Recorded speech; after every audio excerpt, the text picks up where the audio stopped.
Salve família, bem-vindos ao canal Nerd. Ajude o canal dando like e compartilhe ou comente nos vídeos, será um prazer ter você conosco. A Guerra dos Anjos, Parte 2, a Batalha.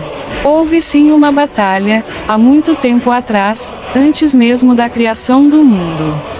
O querubim ungido de Deus liderou uma rebelião no céu, apoiado pela terça parte dos anjos.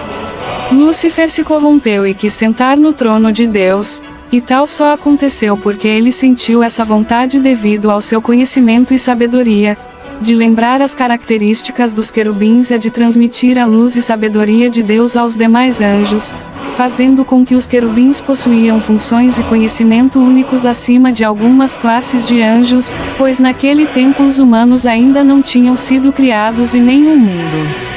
Lúcifer se aproveitou que nem todos os anjos tinham contato direto com Deus para poder enganá-los, pois mesmo eles ainda não conheciam a verdadeira natureza de Deus e nem conheciam os planos de Deus de criar a humanidade, pois a própria Bíblia fala que os planos de Deus são mistério até aos anjos, e se eles soubessem de tudo, saberiam que fazendo uma rebelião iriam perder, mas eles tiveram uma escolha a fazer, e todo anjo teve sua oportunidade e seu voto.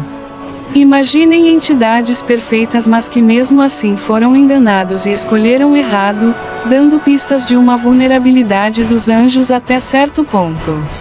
A rebelião chegou aos ouvidos de Deus e dos anjos maiorais do céu, havendo uma batalha, nos dando pistas que os anjos são preparados a guerrear, mas como são espíritos, eles não se cansam.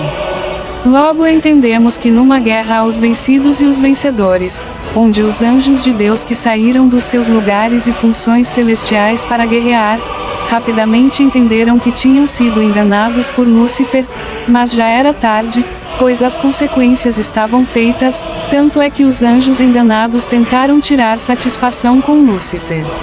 A ordem de Deus foi que houvesse a expulsão da terça parte dos anjos do céu, o que causou uma batalha para que não fossem expulsos do céu, e lutaram com tudo o que tinham, mas mais uma vez foram derrotados e expulsos do céu, mas não definitivamente, porque eles ainda tinham permissão de entrar na presença de Deus, tal como é referido em relatos bíblicos de Jó onde Satanás, que antes era portador da luz e chamava-se Luz, ficou conhecido como Satanás, ou seja, inimigo de Deus.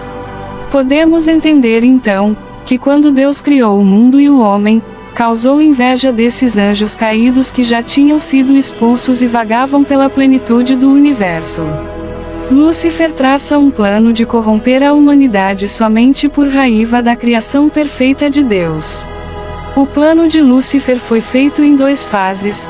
A primeira foi de tomar o controle da terra das mãos do homem, onde primeiro teria que fazer o homem errar enganando, e a segunda parte do plano foi de misturar a essência dos anjos caídos com os humanos e gerarem uma nova raça na terra de híbridos.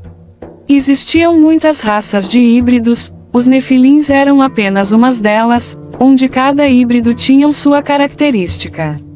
Imaginem entidades de um poder volumoso, e alguns desses anjos tornarem-se maus. Lúcifer conseguiu enganar até classes de anjos superior aos querubins em força e poder, podendo imaginar que existiam anjos caídos muito mais fortes que o Lúcifer. Com a queda dos anjos, a nomenclatura foi transformada para sempre, eles perderam a formosura, mas não perderam poder, tanto que há anjos que tiveram que ser aprisionados por Deus no rio Eufrates devido ao seu enorme poder e má conduta em ensinar caminhos pecaminosos ao homem. Pensando assim, Satanás seria apenas um anjo cuja função era música, boa lábia e sabedoria. Imagine todo o poder dos anjos caídos sendo usado contra o homem e de forma errada.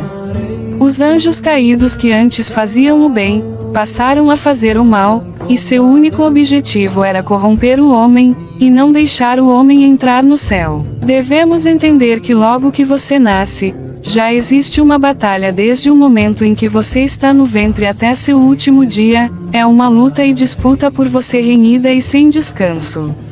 Às vezes você já nasce no meio de conflitos, e não entende que essa toda carga que você sente é devido à batalha que existe por você, onde você é disputado dia e noite. Entendemos que a hierarquia nominal continua, pois ainda temos reinados, principados, arcanjos, querubins etc. tanto de um lado como de outro, e cada entidade usa o seu poder tanto para o bem ou para o mal, e as hierarquias você pode imaginar a organização militar, cada um com sua potência, poder e jurisdição, é a mesma coisa válida para os anjos. Ao fim deste capítulo ficamos com algumas questões: será que os anjos são tão perfeitos e não possuem escolha? Como são feitas as batalhas na minha vida e como os anjos caídos agem? Continue com a gente para a última parte. Canal Nerd agradece, não esqueça de deixar seu like, compartilhar e comentar nos vídeos. Estamos juntos, até a próxima. Ask faith, you stand.